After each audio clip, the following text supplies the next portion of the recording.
వారిని హయగ్రీవుడు ఈ అగస్త్యుడు పదే పదే చాలా స్తోత్రాలు అడుగుతున్నాడు. ఏమిటంటే అప్పుడు అమ్మవారు ఫైనల్గా చెప్పింది, మహాకాళి, మహాలక్ష్మి, మహాసరస్వతి అని 3 రూపములతో నేను తిరుగుతూ ఉంటాను. నాలో త్రిశక్తులు ఉంటాయి. నేను త్రిశక్తి స్వరూపుణ్ణి. ఆ త్రిశక్తులు 3 మహాస్తోత్రములుగా లోకానికి అందించాము. అది ఒకటేమో శ్రీ లలితా సహస్రనామం, రెండవది త్రిశతి, మూడవది శ్రీదేవీ ఖడ్గమాల. సహస్రనామ స్తోత్రం పూర్తయ్యాక త్రిశతి, త్రిశతి అయ్యాక ఖడ్గమాల.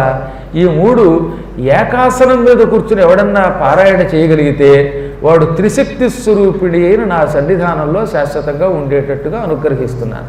ఒకవేళ చదవలేకపోయినా ఏమందావిడ, చదవగలిగితే మరింత ఫలితము అన్నది. ఇక అక్కడి నుంచి ఏమైందనమాట, ఒక పరంపర వచ్చింది. అందుకని అనమాట ఇక్కడ ఖడ్గమాలు కూడా మనకి ఇందులో ఇవ్వడానికి గల కారణం. ఈ 3 ఇందులో ఇచ్చారు. ఇందులో పంచదశి